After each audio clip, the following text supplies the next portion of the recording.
بسم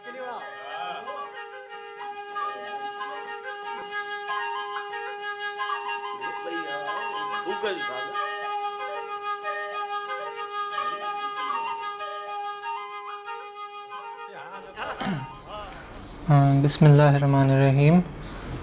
ربنا آتنا فی الدنیا حسنہ وفی الآخرۃ حسنۃ وقنا عذاب النار. فلما بلغ معه السعی قال یا بنی انی اری فی المنام انی اذبحک فانظر ماذا تری. قال یا ابت افعل ما تؤمر ستجدنی ان شاء اللہ من الصابرین. یہ میں نے آیت پڑھی ہے سورہ صفات کی. اس میں عرض کیا جا رہا ہے کہ جب حضرت اسماعیل بلاغت کی عمر کو پہنچ گئے تو حضرت ابراہیم نے ان سے کہا کہ میرے بیٹے، میں نے ایک خواب میں دیکھا ہے کہ مجھے آپ کو سیکریفائس کرنا ہے، ذبح کرنا ہے، تو آپ بتائیں آپ کی کیا سوچتے ہیں. تو حضرت اسماعیل کہتے ہیں کہ والد صاحب، آپ کو جو کمانڈ ملا ہے وہ اس کو آپ کریں، انشاءاللہ میں صابروں میں سے ہوں گا. I will be of the steadfast. اس آیت کی لنک اور حضرت اسماعیل کی لنک ہماری آج کی گفتگو سے ملتی ہے نسبت ایک دوسری آیت کے، جس میں حضرت ذوالکفل کا ذکر ہو رہا ہے. تو اس آیت میں کہا جا رہا ہے کہ حضرت اسماعیل، حضرت ادریس اور حضرت ذوالکفل کے بارے میں عرض کرو، کیونکہ وہ صابرین میں سے تھے. تو ابھی اس کو تھوڑا سا میں I would like to also give a background کہ یہ کیا کوشش ہو رہی ہے. ہمارے استاد جو یہاں پہ ہیں وہ ان کا یہی یہ ایک تو جس طرح تیمور صاحب نے بتایا کہ جو قرآن میں لکھا گیا، جس طرح چیز بیان کی گئی ہے اس کے اوپر سوچیں. اور دوسری ایک چیز پہ انہوں نے وہ کافی جو زور لگایا ہے وہ کہ آپ تفکر کریں یا فکر کریں ان چیزوں پہ اوپر. اب انہوں نے جو ایک اسینشیل ڈفرینس بتایا جو ہماری سارٹ آف مس انڈرسٹینڈنگ ہو سکتی ہے، کہ جب آپ تفکر کی بات کرتے ہیں، فکر کی بات کرتے ہیں، it is not just about کہ آپ کو سمجھ میں کیا آ رہا ہے. اٹس این ایکٹیو ورب جو کہہ رہا ہے کہ جو آپ کو نہیں سمجھ میں آ رہا یا جو چیزیں آپ کو سینس نہیں بنا رہی ان کے اوپر آپ سوچیں، ان کو آپ فگر آؤٹ کرنے کی کوشش کریں. تو اس اسپرٹ سے یہ میں نے حضرت ذوالکفل کی روایت اور ان کا جو ذکر ہے اس کو اپروچ کرنے کی کوشش کی ہے، خاص طور پہ کہ ان کے بارے میں قرآن میں کچھ اسپیسیفکلی بتایا نہیں گیا ان کی کہانی کے بارے میں. جو باقی ہماری سیشنز ہوئے تھے حضرت یوسف کے بارے میں اور حضرت موسیٰ کے بارے میں، ان کے بعد طویل سے ان کی ڈسکرپشن دی گئی ہے، ان کی اسٹوری بتائی گئی ہے. لیکن حضرت ذوالکفل کی صرف 2 جگہ مینشن ہوا ہے قرآن میں، پورے قرآن میں 2 جگہ سے ان کا نام مینشن کیا ہوا ہے. اور میں آپ کو وہ آیتیں سنا دیتا ہوں کہ کہاں پہ ان کا مینشن کیا گیا. ایک میں نے آپ کو پڑھی کہ and mention Ismail, Idris and Zulkifl all were of the steadfast، وہ سب صابرین میں سے تھے. آگے کہتے ہیں کہ ہم and we brought them into our mercy lo they are among the righteous، کہ ان کو ہم نے رحمت کے گھیرے میں لے لیا اور وہ صالحین میں سے تھے. یہ وہ پہلا ذکر ہے. دوسرا ذکر جو ہے اس میں وہ کہتے ہیں کہ اللہ تعالیٰ کہتے ہیں کہ and make mention of Ismail, Elisha and Zulkifl, all of all are of the chosen. اس میں عربی کا جو ورڈ استعمال کیا گیا ہے وہ ہے الاخیار، جو خیر کی جمع ہے. اب اس میں مجھے یہ انٹرسٹنگ بات لگی کہ پہلے والے مینشن میں انہوں نے حضرت اسماعیل، حضرت ادریس اور حضرت ذوالکفل کو مینشن کیا، اور دوسرے بارے میں حضرت اسماعیل، حضرت ذوالکفل اور حضرت الیسع کا ذکر کیا. تو دیر از اے یعنی کہ ابھی سب پہلا تو سوال یہی پیدا ہوتا ہے کہ واٹ از دس، اس میں کیا لنک بن سکتا ہے یا کیا what is the difference essentially. تو I think I'll now sort of narrate جو حضرت ذوالکفل کی اسٹوری بتائی گئی ہے، جو میں نے روایات سے اور تفاسیر سے نکالی تھی. ٹھیک ہے. اچھا، شروع ہوتا ہے یہ ایکچولی حضرت الیسع کے ٹائم پہ، جو بنی اسرائیل کے ایک نبی تھے. تو وہ جب اپنے زندگی کے آخر فیز میں پہنچے تو ان کو کمانڈ ملا گیا اللہ کی طرف سے کہ تم اپنا ایک سکسیسر جو ہے وہ ڈھونڈو. تو انہوں نے جو ہے پورے جو ان کی قوم تھی اس کے سامنے اعلان کیا کہ مجھے اپنا ایک سکسیسر چاہیے ہے، لیکن اس سکسیسر کی 3 کوالٹیز ہونی چاہئیں. جو ان کوالٹیز پہ پورا اترے گا اس کو یہ عہدہ مل جائے گا. تو وہ 3 کوالٹیز کیا تھی کہ ایک تو یہ کہ وہ ہر دن روزہ رکھے، اور دوسرا وہ کہ وہ پوری رات کو عبادت کرے، اور تیسرا وہ کہ وہ کبھی غصہ نہ ہو اور اپنی ڈیوٹیز کو انجام دے بغیر غصہ ہوئے. تو ایک صاحب کھڑے ہوئے، وہ حضرت ذوالکفل تھے، اور انہوں نے کہا کہ میں ان چیزوں پہ پورا اترتا ہوں. تو and it was somebody unknown to حضرت سے، پورے قوم میں سے ایک بندہ کھڑا ہوا. تو انہوں نے پھر بھی یہ چیز پھر ریپیٹ کی، 2 دفعہ پھر پوچھا کہ کون ان چیزوں پہ اترتا. تو 3 دفعہ پوری قوم سے وہی اٹھے، تو ان کو وہ عہدہ مل گیا. اچھا، اس پوائنٹ پہ میں ایک چیز مینشن کرنا چاہوں گا کہ ایک تو یہ کہ حضرت ذوالکفل ان کا ایکچولی نام نہیں ہے، یہ ان کا ایک ٹائٹل ہے، اور اس ٹائٹل کا مراد اور کیوں ان کو ٹائٹل ملا ہے وہ بھی ایک بہت مزے کی سارٹ آف سوچنے والی بات ہے. It is not very clear کہ کیا وجہ ہے. تو ذوالکفل کا لفظی مطلب ہے جو 2 پورشنز کو یا 2 حصوں کا اونر. تو اس کو اس طرح لیا جاتا ہے کہ جو ایک کپڑا ہے، اگر کپڑے کو فولڈ کر لیں تو وہ ایک ہی پیس آف کلاتھ کے وہ 2 حصے بن جاتے ہیں، ایز ان اس کی ڈبل کورنگ ہو جاتی ہے. تو some thing like 2 sides of the same coin. تو اس کو آگے کھولیں گے اور سوچیں گے کیا ہوا ہے. تو اب واپس کہانی پہ آتے ہیں. تو یہ جب بات ان کو عہدہ مل گیا اور ان شیطان کو یہ بات پتہ چلی کہ یہ ایک بہت ہی متقی انسان ہے حضرت ذوالکفل، اور ان کو یہ عہدہ مل گیا، تو انہوں نے پلان بنایا کہ کیونکہ یہ ان کو کنڈیشنز لگائی گئی تھیں تو میں نے ان سے یہ کنڈیشنز بریک کروانی ہیں تاکہ ان سے یہ عہدہ لے لیا جائے. تو انہوں نے اپنے سارے شیاطین کو جمع کیا اور ان سے پوچھا کہ کون تم میں سے ہے جو ان کے ساتھ لڑے گا یا ان کو ڈیریل کرنے کی کوشش کرے گا. تو سب کے سب پیچھے ہٹ گئے کہ نہیں، ہم میں سے کوئی اتنا طاقتور نہیں کہ ایسے انسان کو ہم کچھ کہہ سکیں. تو پھر شیطان نے کہا چلو پھر میں خود ہی جو ہے رسپانسبلٹی لیتا ہوں. تو انہوں نے یہ کیا پھر کہ شیطان نے اپنے آپ کو ایک بوڑھے آدمی کی طرح ڈسگائز کر کے اور حضرت ذوالکفل کے پاس چلے گئے. وہ اب اس وقت ان قوم کے سردار تھے اور ان کے سارے جو مسائل تھے اور کورٹ دربار ہولڈ کرتے تھے، وہاں پہ لوگوں کے مسائل سولو کرتے تھے.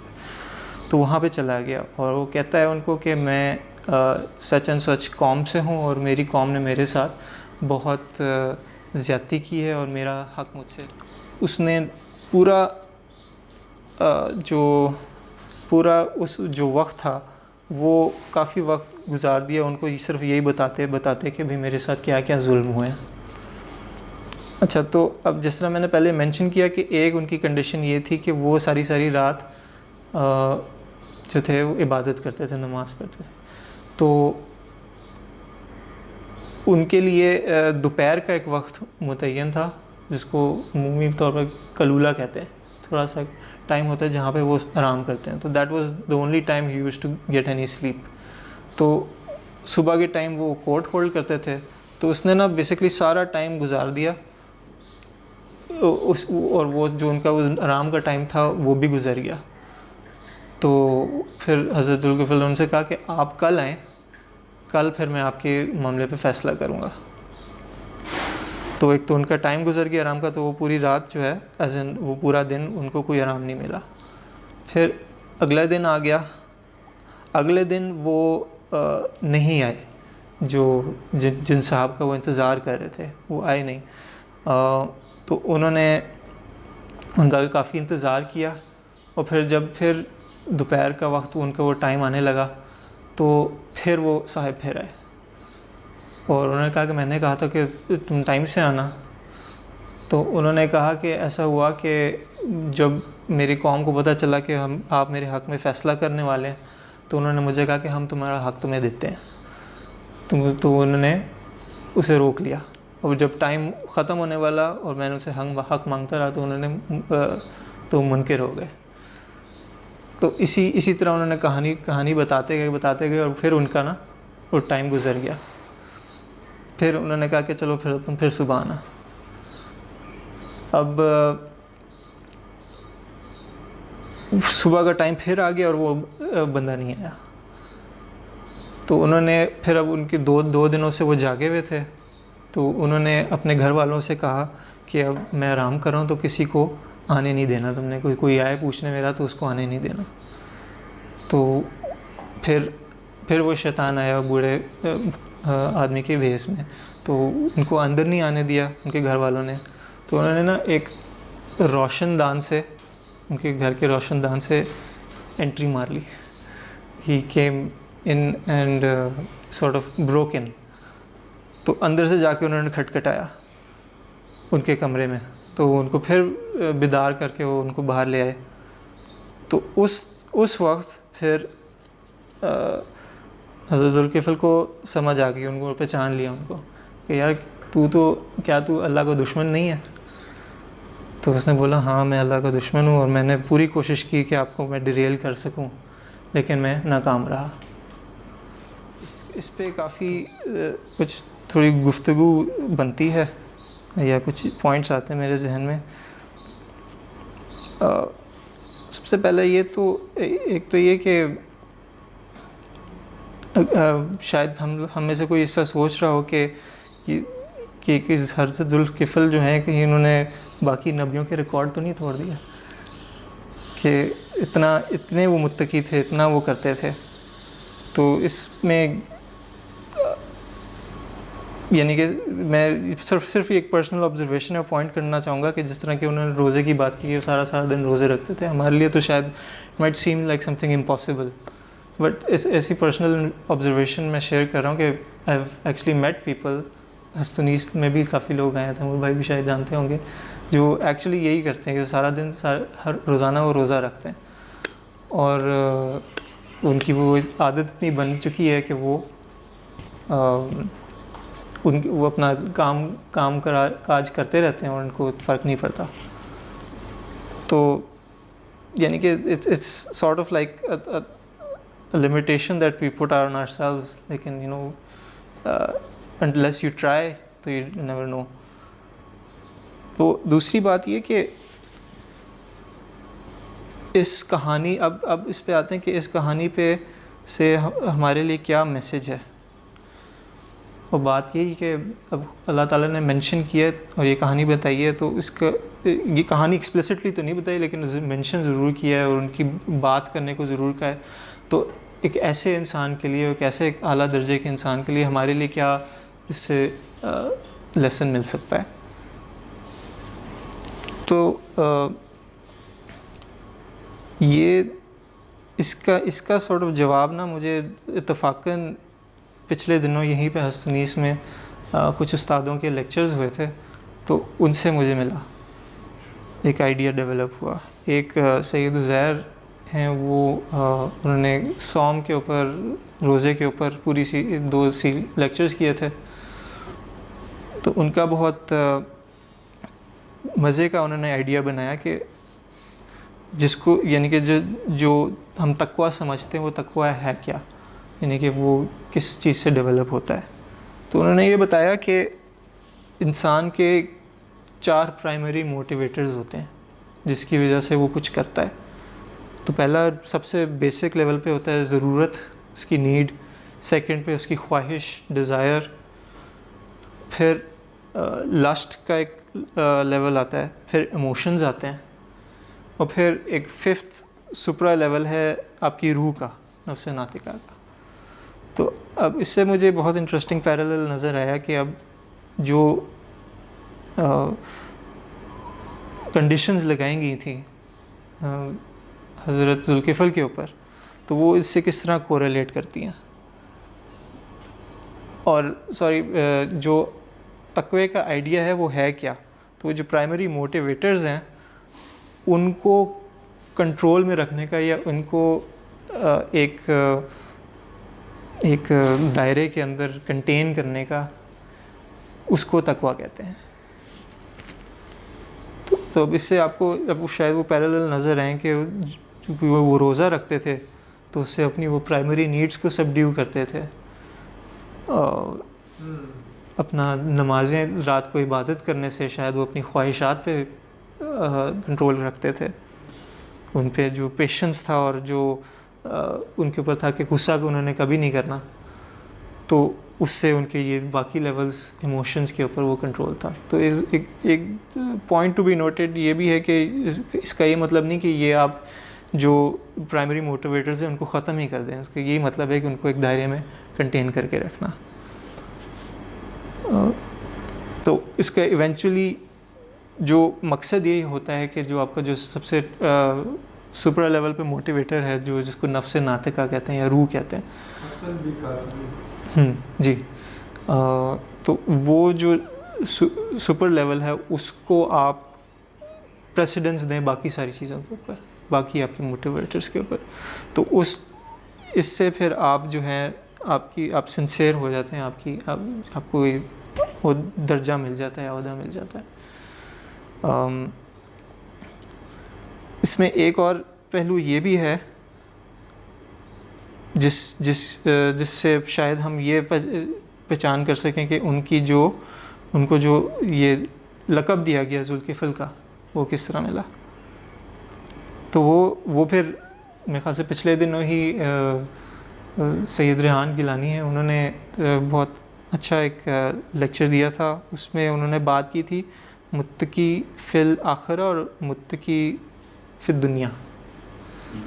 تو اس میں انہوں نے یہ، اب ہم نے تقوی کو اسینشلی ڈیفائن کر دیا، اس کو سمجھنے کی کوشش کی. تو اس کے بعد پھر ہم آتے ہیں کہ اس کی کیا what are the different kinds of تقوی، جو آپ تقوی اختیار کرتے ہیں اس کے کیا ڈفرینٹ کرائٹیریا ہونے ہیں. تو اس میں ایک تو انہوں نے بتایا کہ متقی فی الآخرہ ہوتا ہے، جو اپنا تقوی اختیار کرتا ہے صرف آخرت کے ریوارڈ کے لیے، آخرت کے پرپس کے لیے. وہ دوسرا متقی فی الدنیا جو دنیا کے لیے تقوی اختیار کرتا ہے. اب یہ واٹ از دس متقی فی الدنیا؟ شروع میں نے دعا پڑھی کہ ربنا آتنا فی الدنیا حسنہ وفی الآخرۃ حسنۃ وقنا عذاب النار. تو وہ یہ بھی دعا انہوں نے سمجھائی تھی سید ریحان نے کہ فی دنیا کے لیے بھی آپ خیر مانگ رہے ہیں. تو اگر آپ کچھ چیز کرتے ہیں جس میں آپ کی دنیا میں خیر ہو تو وہ بھی technically speaking you can also call that تقوی. تو اب اس میں انٹرسٹنگ بات یہ ہوتی ہے کہ اچھا اب اس سارے جو میں نے سٹوری بتائی حضرت ذوالکفل کی، اس میں وہ حصہ نہیں آتا جب ان کو نبوت سونپی گئی ہے. ٹھیک ہے، ان کو وہ عہدہ تو ملا ہے، وہ قوم کے سردار بنے ہیں، لیکن وہ نبوت کا اس کہانی میں نے ذکر نہیں کیا. وہ ایگزیکٹلی مجھے نہیں پتا کب آئی، لیکن آئی ایم ایزیومنگ کہ وہ ہو سکتا ہے کہ یہ جو شیطان کے ساتھ سلسلہ ہوا اس کے بعد شاید ملی ہو. تو بات میں یہ کرنا چاہ رہا تھا کہ جو متقی فی الآخر ہوتا ہے وہ اپنے سارا تقوی کا اس کا پرپس جو ہوتا ہے وہ خدا کی رضا اور آخرت کی رضا کے لیے ہوتا ہے. آخرت کے جو اس کا پرپس ہوتا ہے اس کو اچیو کرنے کے لیے. لیکن اس میں شاید آپ کو یہ کنٹراسٹ نظر آئے کہ اس میں آپ کو وہ دونوں چیزیں نظر آ رہی ہیں کہ حضرت ذوالکفل نے وہ تقوی اختیار کر کے پہلے سے رکھا ہوا تھا، لیکن ان کو پھر وہ ریکوائرمنٹ ملی کہ وہ سردار کا عہدہ آپ کو ملنے کے لیے بھی آپ کو یہ ریکوائرمنٹس فلفل کرنی ہوں گی. اس پہ میں آتا ہوں. اس میں جو سب سے پہلے جو ایک کمپیریزن میں ڈرا کرنا چاہتا ہوں، جو سب سے پہلے میں نے آیت پڑھی تھی حضرت اسماعیل کی، اس میں بھی انٹرسٹنگ بات یہ ہے کہ انہوں نے وعدہ کیا. حضرت اسماعیل نے سارٹ آف ایک پرومس کیا کہ میں God willing I will be one of the صابرون، صبر کرنے والے میں سے. تو ایک پرومس یہاں پہ آپ کو ملتا ہے حضرت اسماعیل کا، اور ایک یہاں پہ ملتا ہے حضرت ذوالکفل کا کہ انہوں نے یہ عہدہ لیا اس پرومس پہ کہ میں یہ ان کرائٹیریا پہ پورا اتروں گا. تو اس سے پھر یہ جو دونوں آیتوں میں حضرت اسماعیل اور حضرت ذوالکفل کی کو ساتھ ساتھ مینشن کیا ہے، تو ان کا لنک نظر آتا ہے.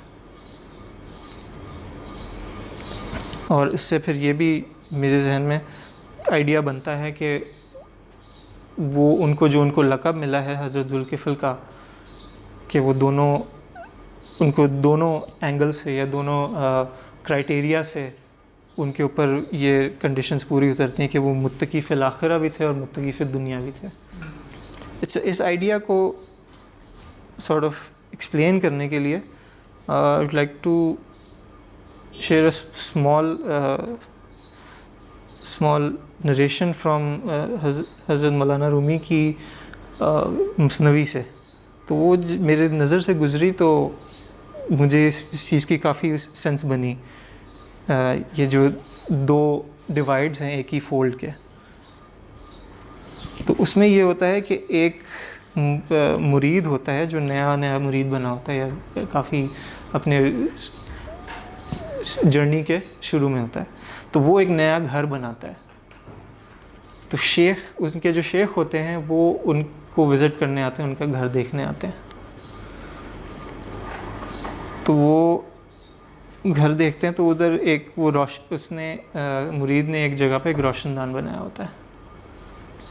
تو شیخ اس سے پوچھتے ہیں کہ تم نے یہ روشن دان کیوں بنایا ہے، یہاں پہ کیوں بنایا ہے؟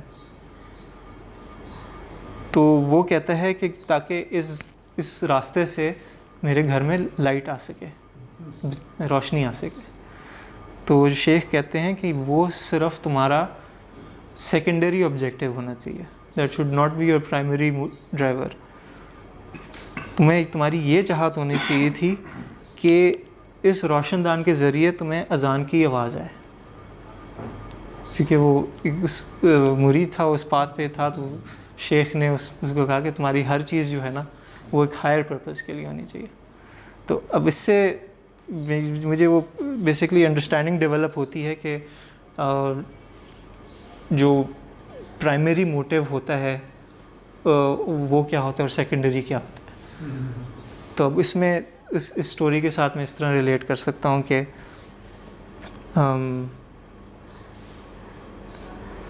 ان کا پرائمری موٹیو شاید اللہ کی رضا تھا، لیکن ان کا ایک سیکنڈری موٹیو یہ بھی تھا کہ انہوں نے یہ کنڈیشنز پوری کرنی ہے تاکہ ان کا وہ عہدہ اور ان کی یہ اسٹیٹس ان کو ملے. اچھا،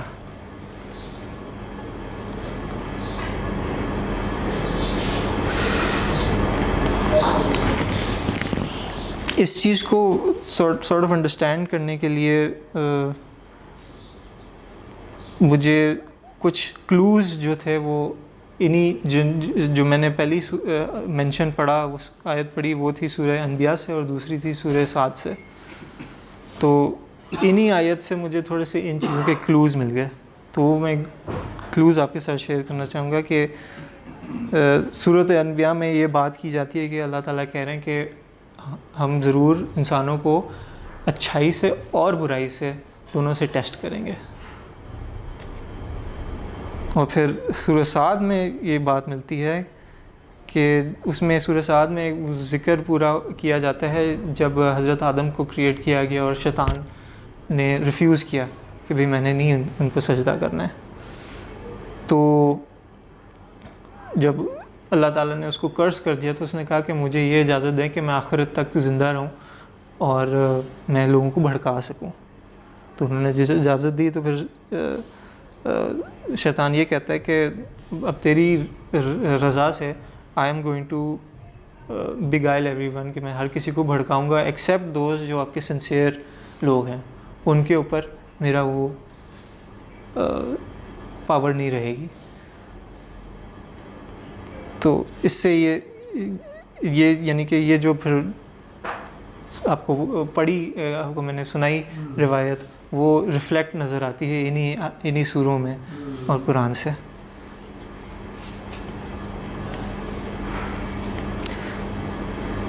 فائنلی اگر ایک اجازت ہو تو پھر میں ایک اور کہانی شیئر کرنا چاہوں گا. وہ یہ حضرت ذوالکفل کی اس کہانی سے کافی ملتی جلتی ہے. تو وہ میری نظر سے گزری تو وہ مجھے کافی پسند آئی. تو ہو سکتا ہے اس سے اس کے مختلف شاید پہلو نظر آئیں. تو یہ کہانی ہے حضرت بایزید بسطامی کی. بہت بڑے شیوخ میں سے تھے ہماری روایت کے. تو انہوں نے جانا تھا وہ حج پہ. تو وہ جب حج پہ گئے تو وہاں پہ انہوں نے وہ حج اپنا کیا، طواف وغیرہ سب کچھ کیا. تو پھر ان کو نا خانہ کعبہ کے دروازے کے اوپر ایک آدمی نظر آیا سر ٹکائے ہوئے. تو حضرت بایزید بسطامی نے اس کو دیکھ کے پہچان لیا کہ بھئی یہ تو شیطان ہے، یہ کعبے کے دروازے پہ کیا کر رہا ہے. تو اس کے قریب گئے تو انہوں نے دیکھا کہ وہ شیطان کے پورے ہاتھ جو تھا نا اس میں وہ گھوڑوں کا جو لیش ہوتا ہے جو آپ پہناتے ہیں وہ اس سے بھرا ہوا تھا. کافی سارے جو تھے ان کے ہاتھ پہ لٹکے ہوئے تھے. تو حضرت بایزید نے اسے جا کے پوچھا کہ اے اللہ کے دشمن، تم یہاں پہ کیا کر رہے ہو؟ یعنی کہ خانہ کعبہ کے دروازے کے پہ سر ٹکائے بیٹھا ہوا تھا. تو اس نے کہا کہ میرے جو لوگ ہیں یا میرے جو اپنے ہیں وہ ابھی طواف کر رہے ہیں. تو وہ جب وہ طواف کر لیں گے تو پھر میں ان کو نا یہ لیش لگا کے ان کے ساتھ بھاگ جاؤں گا، دوڑ جاؤں گا. تو حضرت بایزید نے ان سے کہا کہ کیا ان لوگوں میں سے میں تو نہیں ہوں؟ تو جو شیطان تھا اس نے ہنس کے اور طنز کر کے کہا کہ تمہیں رائڈ کرنے کے لیے یا تمہارے پر سوار ہونے کے لیے مجھے اس لیش کی ضرورت نہیں ہے.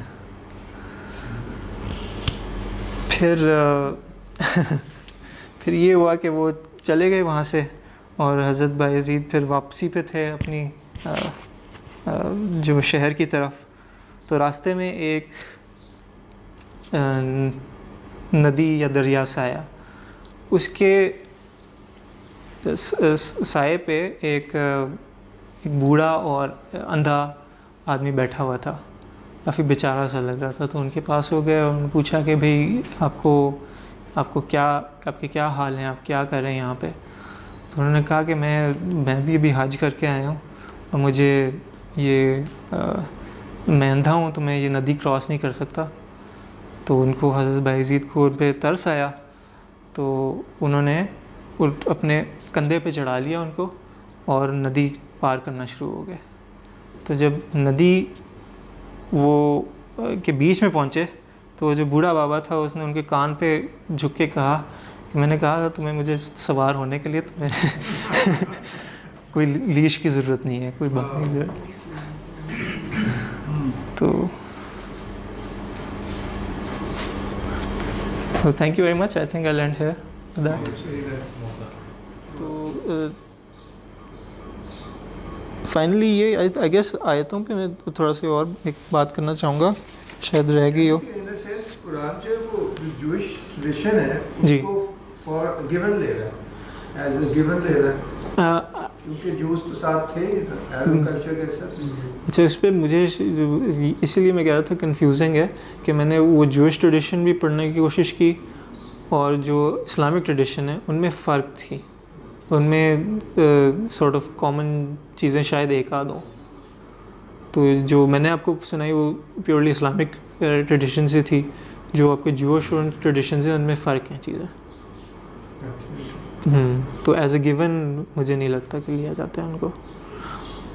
اور مجھے انٹرسٹنگ بات اس میں ایک اور یہ لگی کہ یعنی کہ why such a brief mention, اور یا بیسکلی جو قرآن کا جو اسٹائل ہے بیان کرنے کا, کہانی بیان کرنے کا یا یہ ایونٹس بیان کرنے کا, اس میں maybe it's not so much کہ وہ پورا ایک جس طرح کوئی سین پینٹ کریں یا اس کی ہر ڈیٹیل ڈسکرائب کریں, بٹ اٹس مور گیئر ٹورڈس کہ آپ اس میں سے کیا ڈرائیو کر سکتے ہیں, کہ what are you supposed to take from it.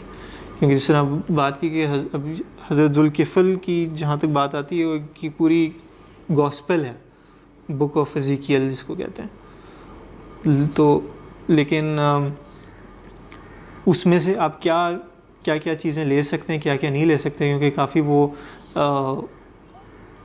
Time specific چیز ہے اس میں, یعنی کہ جو اس وقت کے بنی اسرائیل کے مسائل تھے وہ کافی لکھے ہوئے ہیں, اور ان کے پروفیسیز لکھی ہوئی ہیں وغیرہ وغیرہ. ہاں, ویژنز بھی ہیں, پروفیسیز بھی ہیں. تو اس میں سے کیا تفسیر میں یا بہت ساری تفاسیر جیسے لکھی گئی ہیں, تو کسی مفسر نے ضرور ان کا ادھر سے تو لیا انہی سے لیا ہے. جو بھی اسٹوریز بتائی لیکن ٹو بی ویری آنیسٹ میں نے کافی دیکھنے کی کوشش کی ہے, ریئرلی ان کے اوپر کچھ لکھا گیا ہے حضرت ذوالکفل. کیونکہ اب جس طرح بتایا نا کہ ان کا یہ نام بھی یہ نہیں ہے ذوالکفل, ان کا یہ لقب ہے. تو دیر از اے بٹ آف اس پہ ہے اختلاف ہے کہ وہ ایگزیکٹلی ان کی آئیڈینٹی کیا تھی. لیکن موسٹ جو ہیں وہ جو موسٹ ایکسیپٹیڈ ہیں یا میجورٹی والی ہیں اس کے حساب سے میں نے پھر یہ ڈیولپ کیا. جیسے کہہ رہے ہیں تفسیر لٹریچر کافی دیکھنے والا ہوگا. جی, کلاس میں پڑھے رکھے تو ذوالکفل کپل وستو کا شہزادہ, تو اٹس انادر سورٹ آف جی جس میں بتا رہے ہو. جی جی جی کچھ لوگوں نے ضرور کہا, لیکن اس کی وہ کچھ سند نہیں ہے, کوئی اسٹرانگ وہ نہیں ہے, دلیل نہیں ہے. جی جی جی جی تو بدھا بھی اراؤنڈ اسی ٹائم پہ 500 سال. اسی طرح کروں گا کہ جس طرح ان کو مینشن کیا گیا قرآن میں, وہ 3 لفظ کے ساتھ کیا گیا ہے, صابرون, صالحین اور الاخیار. تو اب جو آپ کو سب کچھ بیان کیا اس میں میرے خیال سے جو صابر ہونا ہے وہ تو کافی کلیئر ہو گیا ہے. صالحین بھی کیونکہ وہ اچھے کام کرتے تھے تو صالحین میں بھی سے تھے. تو لیکن اب صالحین ہے اور الاخیار ہے, تو صالحین اور الاخیار میں کیا فرق ہے؟ جی, جن کے اندر بہت سارے خیر جمع ہوں. تو جہاں پہ ان کا مینشن کیا گیا ہے ایز کیا کہیں گے کہ ایز آف جنہوں نے بہت سارے جہاں پہ خیر جن کے اوپر جمع ہوں, تو ساتھ میں انہوں نے حضرت اسماعیل کا بھی نام لیا اور حضرت علیشہ کا بھی نام لیا. حضرت اسماعیل, حضرت علیشہ اور حضرت ذوالکفل, ان تینوں کا نام ساتھ لیا. تو اس سے ایک جو بات مجھے سمجھ میں آئی ہے اور جو میں نے پڑھا ہے اس میں کہ اب یہ تینوں میں حضرت اسماعیل, حضرت علیشہ اور حضرت ذوالکفل میں کرامت کا بہت زیادہ ذکر ہے. ان میں بہت زیادہ, جیسے کہ حضرت اسماعیل کی تو کرامت سب کو ہی پتہ ہے, لیکن حضرت علیشہ کی بھی, اور تو ان میں یہ کرامات بھی کافی زیادہ ہے. وہ یہ پہلے آپ نے نہیں بتایا. جی. تو بس بہت شکریہ آپ کا. Thank you. Very informative.